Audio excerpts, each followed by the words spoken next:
사실 기록된 하나님의 말씀은 창세기 18장입니다. 창세기 18장 12절에서 15절까지 보시겠습니다. 구약성서 21페이지에 있습니다. 창세기 18장 12절에서 15절 보시겠습니다. 사라가 속으로 웃고 이르되 내가 노쇠하였고 내 주인도 늙었으니 내게 무슨 즐거움이 있으리요. So Sarah left herself as she thought, after I worn out and my master is old, will I now have this pleasure? 여호와께서 아브라함에게 이르시되 사라가 왜 웃으며 이르기를 내가 늙었거늘 어떻게 아들을 낳으리요 하느냐. Then the Lord said to Abraham, Why did Sarah laugh and say, Will I really have a child now that I am old? 여호와께서 능하지 못한 일이 있겠느냐. 기한이 이를 때에 내가 내게로 돌아오리니 사라에게 아들이 있으리라. Is anything too hard for the Lord? I will return to you at the appointed time next year. Sarah will have a son. 사라가 두려워서 부인하여 이르되 내가 웃지 아니하였나이다 이르시되 아니라 내가 웃었느니라. Sarah was afraid, so she lied and said, I did not laugh. But she said, Yes, you did laugh. 하나님 말씀입니다. 아멘. 네, 창세기 18장 12절에서 15절까지 보셨습니다. 우리 오늘은 창세기 18장 전체의 내용을 가지고 싸움을 멈추면 믿음으로 반응하지 못한다. 싸움을 멈추면 믿음으로 반응하지 못한다라는 제목으로 함께 은혜 나누겠습니다. 아브라함 다룬 지 오늘이 이제 2달째 된 것 같습니다. 8번째 시간입니다. 오늘 아브라함 8번째 시간인데 우리 지난 시간에 하나님께서 아브라함에게 오셔서 또 약속하는 장면을 보셨습니다. 아내 사라를 통해서 이삭이라는 아들을 주겠다라고 지난 시간에 말씀을 하셨죠. 아브라함의 이름도 바꿔주셨습니다. 아브라함을 아브라함이라고 이름을 바꿔주셨고요. 사라도 사라라고 이름을 새롭게 바꿔주셨습니다. 그리고 하나님께서는 약속의 결단으로 할례를 명하셨습니다. 아브라함은 사라를 통해서 아들을 주신다는 말에 사실은 믿지 못해서 엎드려서 웃었습니다. 하지만 하나님이 가신 다음에 다시 믿음으로 자신을 포함한 그의 장막의 모든 남자들로 하여금 할례를 행하도록 하였습니다. 대단한 일이죠. 13살의 아들 이스마엘뿐만 아니라 99세의 할아버지 아브라함도 스스로 할례를 하였습니다. 신앙인의 인생은 끝까지 믿음과 현실 사이에서 싸움을 멈추지 않는 것 아닌가 싶습니다. 아브라함의 인생길을 살펴보면 끊임없이 믿음과 상황 안에서 또 끊임없이 약속과 현실 사이에서 싸워가는 모습을 볼 수가 있습니다. 상황을 이기고 믿음으로 선듯하다 보면 어느새 현실의 벽에 막히어서 다시 넘어지는 모습을 보이는 아브라함의 모습을 보기도 합니다. 그런데 다시 일어서고 다시 현실과 약속 사이에서 약속을 붙들고 또 일어서는 아브라함도 역시 같이 볼 수가 있습니다. 할례의 사건이 있었던 17장과 오늘의 18장은 같은 해에 일어났지만 굉장히 가까운 시기에 일어난 아주 밀접한 시기에 일어난 두 가지의 서로 다른 이야기입니다. 멀지 않은 때에 하나님의 재방문이 있었다는 거죠. 오늘 그 이야기를 함께 보시겠습니다. 우리 1절 같이 한번 읽어보겠습니다. 여호와께서 마므레에 상수리 나무들이 있는 곳에서 아브라함에게 나타나시니라. 날이 뜨거울 때에 그가 장막문에 앉아있다가 아브라함을 믿음의 조상으로 만들겠다고 작심하셨습니다. 하나님은. 그래서 오늘 하나님은 오늘도 아브라함을 또 찾아오는 장면을 보게 됩니다. 오신 지 얼마 안 됐습니다. 그런데 또 오셨습니다. 아브라함이 믿을 때까지 그의 믿음이 믿음의 조상의 반열에 오를 때까지 계속해서 아브라함을 찾아오시는 하나님을 볼 수가 있습니다. 그 사랑에 참 감사하다는 생각이 듭니다. 그 사랑이 있었기에 저하고 여러분도 이곳에 앉아있기 때문이죠. 날이 뜨거울 때에 그의 장막문에 앉아있다가 라고 되어 있습니다. 이스라엘은 굉장히 뜨거운 나라입니다. 특히 그 뜨거운 낮에는 무엇을 일한다기보다는 앉아서 쉬기도 바쁜 때입니다. 그늘에서 쉴 수밖에 없는 그런 시간들이죠. 대부분의 더운 나라에서는 이와 같이 생활을 합니다. 낮이 시원한 오후나 오전이나 그리고 저녁 때쯤에 열심히 일을 하고 해가 쨍쨍 내리쬐는 낮에는 보통 쉽니다. 스페인에 가면 시에스타라는 시간이 있습니다. 낮잠을 즐기는 시간이죠. 요즘은 좀 낮았지만 옛날에 시에스타라는 시간이 딱 시작되게 되면 가게도 전부 다 문을 닫았습니다. 그 시간에는 밥 먹을 데도 없을 정도로 전부 다 닫고 다 잡니다. 다 쉬는 거죠. 더운 지방의 특색 중에 하나입니다. 그 정도로 활동하기 힘들었던 그런 시간이었다는 거죠. 아브라함이 장막문에 앉아서 자기 문 앞에 앉아서 무료한 시간을 보냈을 겁니다. 반쯤 졸다 깨다를 반복하고 그러고 있었겠죠. 우리 2절과 3절 보겠습니다. 눈을 들어 본즉 사람 셋이 맞은편에 서 있는지라 그가 그들을 보자 곧 장막문에서 달려나가 영접하며 몸을 땅에 굽혀 이르되 내 주여 내가 주께 은혜를 입었사오면 원하건대 종을 떠나 지나가지 마옵소서. 높은 온도에서 비몽사몽 졸다 깨다 멍 때리고 있다가 눈을 들어 보니까 아브라함의 장막문의 맞은편에 세 사람이 보입니다. 그들을 보자 곧 장막문에서 달려나가 영접하며 몸을 땅에 굽혀라고 되어 있습니다. 비몽사몽 중에서도 그 사람 셋을 보자마자 아브라함의 반응은 뛰어나가서 영접하고 엎드렸다는 것을 알려줍니다. 그들이 일반 사람이 아니라 하나님의 사자였다는 거죠. 어떻게 졸다가도 이렇게 금방 알고 뛰어나가서 영접할 수 있었을까? 그만큼 하나님이 자주 찾아오셨기 때문입니다. 자주 하나님을 보니까 먼 발치에서 어렴풋이 형상만 봐도 그 기운이 팍팍 느껴졌던 거죠. 하나님과 친밀한 사람들은 영적으로 깨어 있습니다. 졸고 있다가도 딴짓하다가도 영적인 사인이 오면 정신이 확 깨는 거죠.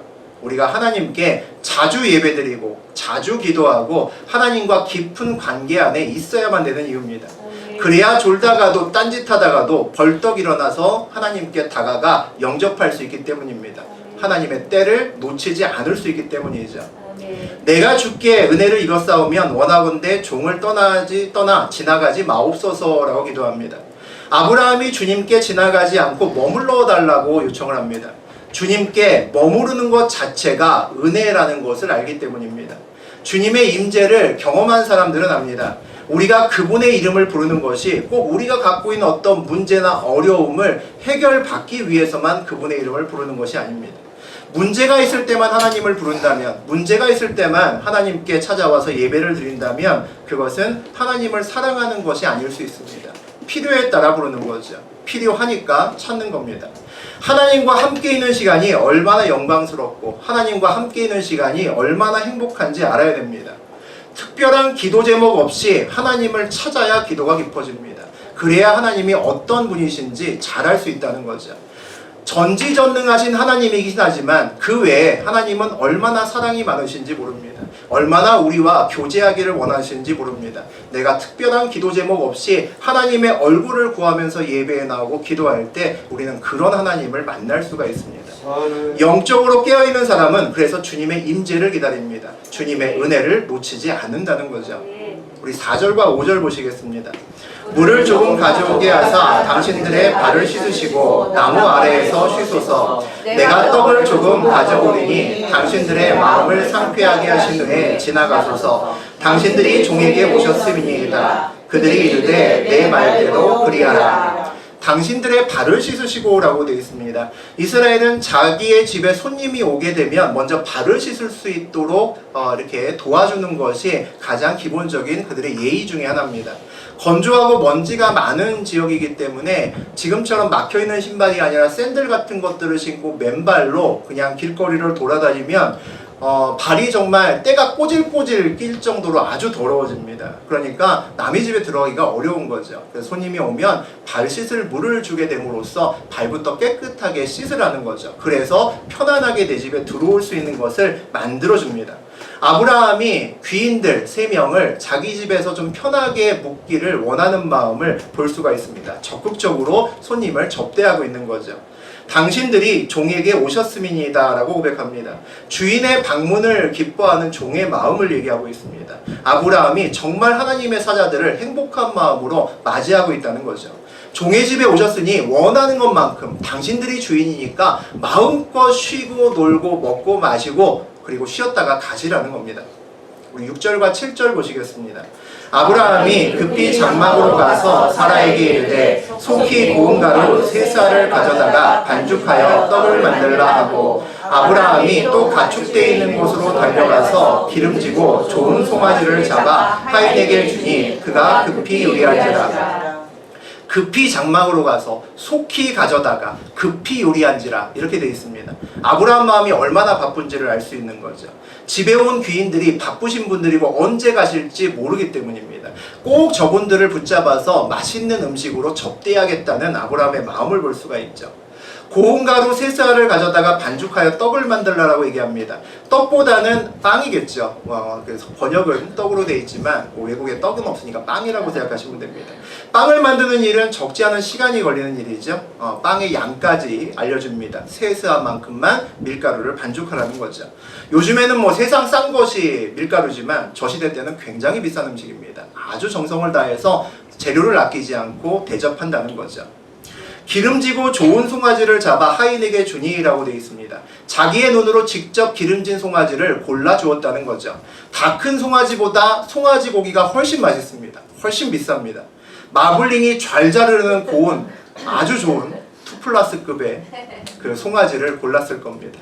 아브라함은 그의 집으로 온 귀인들이 얼마나 잘 이곳에서 머물기를 바랬던 아브라함의 마음을 볼 수 있는 거죠. 그가 할 수 있는 모든 것으로 접대하고 있습니다. 하나님을 향한 아브라함의 마음을 알 수 있는 거죠. 오늘 성경에서 우리 읽는 동안에 아브라함이 하나님을 정말 사랑했다라는 말 써있지 않습니다. 그리고 아브라함 입으로 하나님을 사랑합니다라고 고백하지도 않습니다. 그런데 아브라함이 졸다가도 보고 뛰어나가고 그리고 머물다 가시라고 사정하고 발 씻을 물을 내리고 그리고 급히 여기저기 뛰어다니면서 빵을 준비하고 좋은 송아지를 골라서 음식을 시키는 장면을 보는 것으로 우리는 알 수가 있습니다. 그가 아무 말 하지 않아도 아브라함이 하나님을 얼마나 귀히 여기고 얼마나 사랑했는지를 알 수 있는 거죠. 사랑은 입으로 하는 것이 아닙니다. 감출 수 없는 표정부터 터집니다. 내가 사랑하는 사람을 만나면 내 입으로 사랑한다고 말하지 않아도 미소가 터집니다. 얼굴부터 입이 벌써 벌어지고 웃기 시작한다는 거죠. 행동으로, 삶으로 사랑하는 겁니다. 우리도 하나님을 섬길 때 이렇게 했으면 좋겠습니다. 다른 누구보다도 아브라함처럼 이렇게 뛰어가서 먼저 엎드리고 마음을 다해서 좋은 것으로 하나님께 드리는 그런 신앙생활을 해야겠습니다. 성경에서 하나님을 사랑하고 또한 내 이웃도 사랑을 하셨습니다. 그러니까 우리는 우리 믿음의 이웃에게도 마음을 다해서 내가 좋은 것들을 먼저 드릴 수 있는 그런 인생길이 되셔야겠습니다. 하나님이 다 보고 계시기 때문이죠. 그런 자에게 하나님이 부으실 거라고 저는 믿습니다. 우리 8절 보겠습니다. 아브라함이 엉긴 젖과 우유와 하인이 요리한 송아지를 가져다가 그들 앞에 차려놓고 나무 아래에 모셔 섬에 그들이 먹은지라. 엉긴 젖은 요플레와 같은 음식입니다. 당시에 굉장히 고급 음식이죠. 그리고 우유와 하인이 만든 송아지 요리를 가져와서 접대를 하고 있습니다. 더운 날에 상수리 나무 아래 그늘의 상을 차렸습니다. 세 분의 하나님 사자를 그곳에 모이신 겁니다. 그리고 모신 거죠. 이스라엘이 아주 더운 나라입니다. 그런데 습도가 낮아서 그늘은 굉장히 시원합니다. 오늘날처럼 에어컨이 있었던 건 아니니까 나무에 그늘이 잘 드는 곳에서 그들을 대접했다는 것은 자연 에어컨이 있는 곳에서 가장 좋은 자리에서 음식을 대접했다라고 보는 거죠. 아마 아브라함은 보는 것만으로 행복했을 겁니다. 사랑하면 그 사람이 먹는 것만 봐도 마음이 따뜻해지기 때문이죠. 9절 함께 보시겠습니다. 그들이 아브라함에게 이르되 내 안에 사라가 어디냐 대답하되 장막에 있나니라. 사자들이 아브라함에게 묻습니다. 내 안에 사라는 어디 있느냐라고 묻는 거죠. 아브라함이 대답합니다. 장막에 있습니다. 사라는 아브라함이 빵을 반죽해서 만들라라고 이야기를 했기 때문에 부엌에서 아마 빵을 굽고 있을 겁니다. 제가 아브라함이라면 그런 생각이 들었을 것 같습니다. 아니 이 사람이 뭐 하길래 고기는 벌써 다 나왔는데 아직까지 빵 굽고 있는 거야. 그런 생각을 했을 것 같습니다. 우리 10절 보겠습니다. 그가 이르시되 내년 이맘때 내가 반드시 내게로 돌아오리니 내 안에 사라에게 아들이 있으리라 하시니 사라가 그뒤 장막문에서 들었더라. 하나님의 사자가 다시 오셔서 오늘도 또 약속하십니다. 자기의 자녀의 약속을 아브라함에게 다시 확증하는 거죠. 얼마 전에 오셨습니다. 불과 얼마 전에 오셨는데 또 약속하십니다. 하나님은 그분의 때가 오시면 하나님의 사인을 반복하십니다. 그 간격이 짧아지죠. 그게 보통 하나님의 반복 중에 하나입니다. 영적으로 깨어있으면 그래서 누구나 하나님의 때를 놓치지 않을 수 있습니다. 하나님의 사인이 반복되기 때문이죠. 오늘 하나님의 사자를 알아보고 엎드려서 영접한 아브라함에게 하나님의 약속이 다시 한번 반복되고 있는 모습을 볼 수가 있습니다. 내년 이맘때 내가 반드시 내게로 돌아오리니, 우리 지난주에 나누었던 17장에서도 하나님이 내년 이맘때 오겠다고 약속하셨습니다. 근데 그때는 반드시라는 말이 없었습니다. 근데 오늘은 반드시 오겠다고 다시 한번 확인시켜 줍니다. 사라가 임신할 것을 재차 확인해 주는 거죠. 사라가 그 뒤 장막문에서 들었더라라고 되어 있습니다. 장막문에서 들었다는 것은 문 뒤에 있었다는 겁니다. 문 뒤에 살짝 숨어서 있었다는 거죠. 떡을 굽던 사라는 그녀의 관심이 떡을 굽는 데 있지 않음을 알 수가 있습니다. 밖에 여호와의 사자들과 아브라함이 무슨 대화를 하는지 그게 궁금한 거죠. 그래서 문 뒤에서 귀를 기울이고 있습니다. 원래 남의 그냥 대놓고 하는 이야기보다 몰래 하는 이야기를 듣는 것이 훨씬 더 쏠쏠한 재미가 있습니다. 얼마나 귀를 쫑긋 세고 들었을까요? 아마 당나귀처럼 큰 귀를 가지고 열심히 들었을 겁니다. 그런데 사자들이 사라가 임신할 것이고 내년 이맘때 아들을 낳을 것이라고 합니다. 얼마 전에 아브라함 통해서 들었던 얘기 또 하시는 겁니다. 별로 믿음이 가지 않는 얘기를 또 하러 오셨구나라는 생각을 했을 겁니다. 우리 11절과 12절 보겠습니다. 아브라함과 사라는 나이가 많아 늙었고 사라에게는 여성의 생리가 끊어졌는지라. 사라가 속으로 웃고 이르되 내가 노쇠하였고 내 주인도 늙었으니 내게 무슨 즐거움이 있으리요. 장막문 뒤에서 여호와의 사자들과 그리고 아브라함이 하는 이야기를 몰래 듣고 있던 사라가 이렇게 반응합니다. 속으로 웃고 낮은 목소리로 이야기를 합니다. 내가 노쇠하였고 내 주인도 늙었으니 내게 무슨 즐거움이 있으리요? 라고 얘기하는 거죠. 나도 늙었고 남편도 늙었는데 내게 임신하는 것과 같은 즐거운 일이 일어날 리가 있겠어? 라고 비우는 겁니다. 사라가 비웃고 탄식한 것은 당연한 이유가 있었습니다. 11절에 보니까 아브라함과 사라는 나이가 많아 입이 늙었고 결정적으로 사라는 여성의 생리가 끊어졌다라고 되어 있습니다. 나이도 나이지만 결정적인 문제가 있었다는 거죠. 낳고 싶어도 이제는 날 수가 없는 그런 몸이 되었다는 겁니다. 우리 13절 14절 보시겠습니다.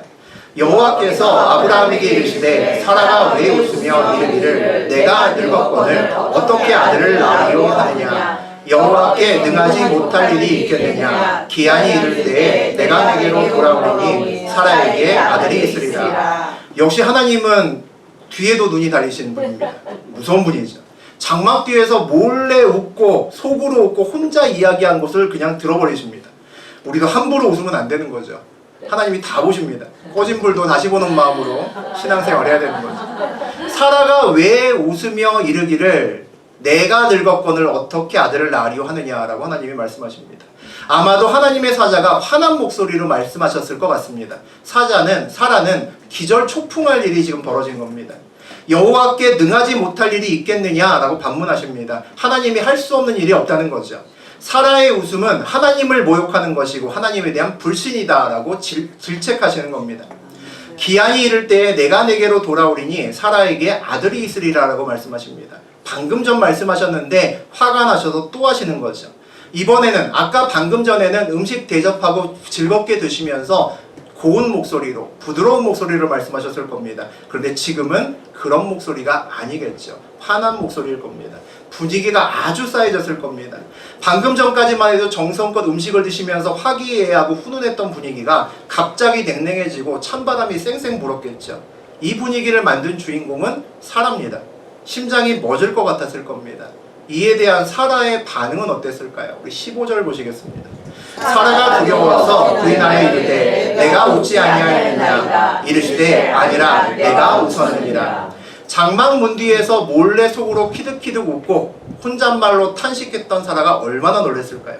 기절초풍했을 겁니다. 그걸 아시다니 이상하다. 속으로 웃었는데, 분명히 속으로 웃었는데, 분명히 목이 속이만하게 아주 작게 얘기했는데 귀도 밝으시네. 이 사태를 어떻게 해결할 수 있을까 고민됐겠죠. 장막문 뒤에 더 이상 숨어 있을 수 없었을 겁니다. 사라의 이름을 정확하게 거론하셨기 때문이죠. 그래서 부인하여 이르되 내가 웃지 아니하였나이다. 이게 사라의 선택이었습니다. 놀란 사라가 장막문에 나와서 거짓말하는 겁니다. 얼굴에 철판 깔고 딱 잡아떼기로 결정을 했습니다. 저 진짜 안 웃었는데요? 이렇게 얘기하는 겁니다. 짧은 시간에 엄청나게 머리 굴렸을 겁니다. 사라는 분명히 장막문 뒤에 안 보이는 곳에 있었고 자기가 웃는 것은 속으로 썼습니다. 속으로 웃는 것은 볼 수가 없었다는 거죠. 혹시 낮게 말하는 작은 소리는 가능성이 낮지만 들었을 수는 있었다는 거죠. 그러니까 웃는 것은 감출 수 있다고 생각했던 것 같습니다. 저 진짜로 안 웃었습니다 라고 얘기했습니다. 그런데 아니라 내가 웃었느니라 라고 답하십니다. 화가 나신 하나님이, 하나님의 사자가 말씀하시는 거죠. 아니다, 내가 분명히 웃는 것을 보았다라는 겁니다. 차갑고 단호하게 말씀하셨을 겁니다. 사라의 작전은 실패했습니다. 잡아떼기 작전은 실패한 거죠. 더 이상 변명할 수가 없게 되었습니다. 신이니까 보셨겠구나라는 생각밖에 더 들었겠습니다. 그런데 우리는 이 장면에서 생각나는 것이 있습니다. 사라가 엄청 억울해서 따졌을 것 같은 비밀을 우리는 압니다. 그리고 사라의 옆에 서 있는, 멀뚱멀뚱 서 있는 아브라함은 지금의 상황에 가슴이 철렁 내려앉으면서 찔리는 것이 있었을 겁니다.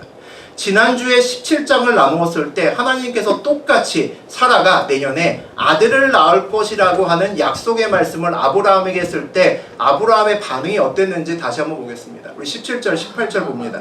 아브라함이 엎드려 웃으며 마음속으로 이르되 100세 된 사람이 어찌 자식을 낳을까? 사라는 90세이니 어찌 출산하리요 하고 아브라함이 이에 하나님께 아뢰되 이스마엘이나 하나님 앞에 살기를 원하나이다. 하나님 이러시면 안 되는 거 아닌가요? 아브라함도 웃었습니다. 더군다나 엎드려서, 발 앞에서 엎드려서 하나님이 자기 얼굴을 못 볼 거라고 생각해서 땅 쳐다보면서 웃었습니다. 사라와 아브라함은 반대인 것이 있었습니다. 사라는 속으로 웃고 좀 떨어져서 장막 뒤에서 낮은 소리로 불평했습니다. 아브라함은 겉으로 웃고 들리진 않았겠지만 겉으로 미소를 지으면서 비웃었고 속으로 말했습니다. 가까이 있었기 때문이죠. 둘 다 내용은 똑같았습니다. 이 나이에 무슨 아들을 낳는단 말인가? 내용은 똑같았죠. 그래도 사라는 하나님 앞이 아니라 장막문 뒤에 안 보이는 데서 웃었습니다. 아브라함은 엎드렸지만 하나님 앞에서, 면전 앞에서 대놓고 웃었습니다. 그런데 아브라함에게는 하나님이 뭐라고 안 하셨거든요. 사라에게만 오늘 화를 내시는 겁니다. 사라는 사실 안 들릴 만한 작은 소리로 투덜거렸지만 아브라함은 그 다음에 18절에서 가관입니다. 이스마엘이나 하나님 앞에 살기를 원하나이다. 반항기 있는 소리잖아요. 이스마엘이나 라고 얘기했습니다. 그럼 아브라함은 흐뭇한 미소였고 사라는 비웃었느냐? 아니죠. 둘 다 믿지 않았습니다. 둘 다 비웃었던 거죠. 그런데 왜 사라에게만 화를 내시는 걸까요? 남녀 차별인 것 같죠? 너무하신 것 같습니다. 요즘 같은 세상에서 하나님이 이렇게 반응하셨다면 미투 운동감입니다. 여러분 어떻게 생각하시는지 모르겠습니다. 왜 사라에게만 화를 내셨을까요? 사라에게만 화를 내셨다는 것은 사라의 웃음이 아브라함의 웃음과 달랐다는 겁니다. 웃음이 달랐다는 것은 웃음 뒤편에 사라의 마음과 아브라함의 마음이 달랐다는 거죠. 아브라함은 비웃고 심지어는 이스마엘이나 하나님 앞에 살기를 원합니다. 대놓고 투덜거립니다. 투덜거린다는 것은 섭섭하다는 겁니다. 약속하셨는데 안 주셔서 다른 방법으로 이스마엘을 낳을 수밖에 없었으니 이제 됐습니다. 이스마엘 그냥 축복하시고 가시면 됩니다 라고 얘기했던 거죠. 불가능할 것 같은 약속에 투덜거림으로 반응한다는 것은 마음에 여지가 있다는 겁니다. 하나님께 마음을 닫지 않고 열어놨다는 거죠. 그런데 사라는 사라의 몸에서 아들을 낳는다는 하나님의 약속을 이미 13년 전에 버렸습니다. 하나님이 시킨 것도 아니고 남편이 원했던 것도 아니었습니다. 근데 사라 스스로 결정했습니다. 자기의 여종을 자신의 남편의 침대로 들여보냈습니다. 새로운 아들을 낳기 위해서죠. 그 여자의 마음이 어떤 마음이었을까요? 사라는 그때 임신을 완전히 포기했었습니다. 완전히 포기한 사람에게 누군가 와서 희망을 얘기를 하면 반응하지 않습니다. 화내지도 않고 기뻐하지도 않습니다. 상처받지도 않습니다. 이미 희망을 완전히 버렸기 때문이죠. 사라의 웃음 속에는 사라의 숨겨진 다친 마음이 있었다는 겁니다. 내가 다시는 더 이상 내가 임신한다는 하나님의 말에 휘둘리지 않겠다라는 마음이, 굳은 마음이 있었다는 거죠. 휘둘리지 않겠다는 것은 반응하지 않겠다는 겁니다. 하나님의 약속에 의심을 넘어선 다친 마음이 있었다는 거죠. 이것을 아브라함과 사라의 오늘 행동을 보면 알 수가 있습니다. 아브라함은 오늘 하나님의 사자들을 적극적으로 대접합니다. 오늘 아브라함의 행동의 특징은 급히, 속히, 달려가 이런 내용으로 요약할 수가 있습니다. 아브라함은 달려나가 하나님의 사자를 엎드려서 영접했고 급히 장막으로 가서 사라에게 속히 떡을 만들라고 이야기했습니다. 가축 있는 대로 달려갔습니다. 송아지를 골랐습니다. 그리고 하인에게 급히 요리하라고 명령했습니다. 이게 오늘 아브라함의 오늘 일과입니다. 아브라함은 콩 뛰듯 팥 뛰듯 바쁘고 하인도 바쁩니다. 그런데 오늘 나눴던 사람 중에서 바쁘지 않은 사람이 하나 있습니다. 여유가 보이는 사람이 한 사람이 있습니다. 장막 뒤에 서 있는 사람이 한 사람이 있습니다. 그 사람이 사라죠. 그녀의 행동에는 오늘 급히도 없고 속히도 없고 달려감도 없습니다. 그것이 오늘 하나님의 사자들의 접대상에 엉긴 젖도 있었고 우유도 있었고 맛있는 송아지 스테이크도 있었는데 사라의 빵이 없는 이유입니다. 이것이 오늘 접대상에 떡의 실종 사건이 일어났던 이유입니다. 하인은 고기 요리를 급하게 요리했지만 사라는 천천히 세워라 내워라 빵을 반죽하고 빵을 구웠을 겁니다. 사라는 떡을 반죽하고 구워서 여호와의 사자를 접대하기 위해 굳이 달려가고 급히 속히 만들고 싶지 않았을 겁니다. 왜 사자들이 왔을까? 거기에 관심이 있었다는 거죠. 설마 얼마 전에 했던 그 약속 오늘 와서 또 하시진 않겠지. 얼마 되진 않았는데 그런 마음을 가지고 있었다는 거죠. 아브라함도 사라의 몸을 통해 아들을 낳을 것이라는 약속을 온전히 믿기 어려웠던 것은 마찬가지였습니다. 그래서 그도 웃었습니다. 그도 얼굴에 미소를 짓고 비웃었습니다. 그 웃었던 날에 아브라함은 할례를 했습니다. 그 웃었던 날에 할례하고 싶은 사람이 몇 명이나 됐을까요? 할례는 어디다 하는 겁니까? 남성의 생식기에다 하는 겁니다. 아이를 낳을 가능성이 없는 할아버지가 99세의 나이에 쭈그리고 앉아서 자기의 성기에 포피를 베어내는 할례를 그날 수행을 했습니다. 참 안쓰럽고 말로 다 할 수 없는 그런 마음이 들죠. 아브라함의 행동은 뭘 말하는 걸까요? 그럼에도 불구하고 하나님 말씀에 의지해서 다시 하나님을 붙들기 위해 방향을 돌렸다는 겁니다. 그래서 그는 오늘 여호와의 사자를 보고 달려오고 급히 속히 뛰어다닐 수 있었던 겁니다. 아브라함은 믿음과 상황 사이에서 약속과 현실 사이에서 끝까지 싸우는 것을 멈추지 않았다는 거죠. 끝까지 하나님께 마음을 닫지 않았다는 겁니다. 그러나 사라는 이미 13년 전에 그 싸움을 멈추었습니다. 마음을 닫았다는 거죠. 그래서 사라는 오늘 하나님의 약속에 믿음으로 반응할 수 없었습니다. 얼마 전 남편 아브라함에게서 내년에 아들을 사라의 몸에서 주겠다고 약속하고 가셨다는 이야기를 분명히 들었을 겁니다. 그리고 남편 아브라함이 할례를 하는 것도 보았을 겁니다. 그 모습 보고 무슨 생각했을까요? 나는 저러지 말아야지. 이미 끝난 일인데 나는 저렇게 반응하지 말아야지. 그 결과가 오늘이었습니다. 여러분도 삶에서 절망하실 수 있습니다. 쓰러질 수 있습니다. 넘어질 수 있습니다. 괜찮습니다. 다 그러고 믿음이 성장합니다. 성경의 거의 대부분의 인물들이 다 그러고 삽니다. 아브라함도 역시 그러고 삽니다. 그런데 정말 조심해야 되는 것이 있습니다. 믿음의 싸움을 멈추어서는 안 된다는 거죠. 하나님께 마음을 닫아서는 안 된다는 겁니다. 싸움을 멈추면 다친 마음으로는 하나님의 길을 끝까지 갈 수 없기 때문입니다. 끝까지 삶에서 믿음의 싸움을 멈추지 않고 하나님께 믿음으로 반응하는 아브라함과 같이 사시는 저하고 여러분 되셨으면 좋겠습니다.